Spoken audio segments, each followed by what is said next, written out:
Donald Trump is reducing the number of refugees he's allowing to come into the United States of America. Last year, he capped refugees at 45,000. This year, he's capping them at 30,000. He's claiming that there's an 800,000 asylum backlog, which is why he's not allowing more refugees in. The difference between a refugee and someone claiming asylum, because people don't sometimes understand the difference. Yeah. A refugee is in another country. They say, I'm countryless, I'm homeless, I can't go back to my home country, and they literally apply for refugee status at a U.S. embassy abroad. Mm-hmm. Gotcha. Okay, based on some form of, I've got nowhere to live, my life is in danger. Right. Okay, asylum seekers are people who actually make it to the border or are physically in the United States and apply for asylum within 1 year, that their life is in danger if they were to return home because of a specific social group that they're a member of. Gotcha. So that is the difference. So the Pompeo statement, that is the Secretary of State. Yes. This is the reason why he says we got to cut the refugees. Okay. Cut them. Let them die in their country. Right. Let them Or suffer in over there. Or in a ship in the middle of the ocean. Ship in the middle of the or ocean, whatever. wherever, Okay. right.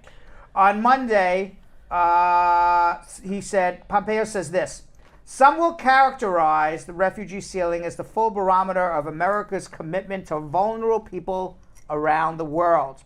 This would be wrong. This year's refugee ceiling reflects a substantial increase in the number of individuals seeking asylum in our country, leading to a massive backlog of outstanding asylum cases. There is 800,000 backlog. However, those numbers don't really add up. They do not add up. In the end of June, the Department of Homeland Security, which is separate from the State Department, Right. reported that only 320,000 people had applied for asylum, meaning that only 320,000 people have passed an interview conducted to figure out whether or not they had a credible fear of returning home. That doesn't mean they were granted asylum, just means their asylum application was accepted. There are 730,000 immigrants waiting for their asylum cases to be resolved in the immigration courts. That is because they are purposely slowing down and not approving anything. Exactly. Number one. And number two, they are deporting more people, so more people are now applying for asylum than in previous years. Immigrant advocates, such as myself, Such as yourself. have condemned the cuts to the refugee program, calling it a callous decision that would undermine the American national security and foreign policy priorities.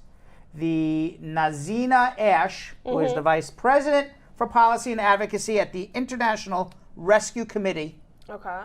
says this was an opportunity for the administration to show its humanitarian heart.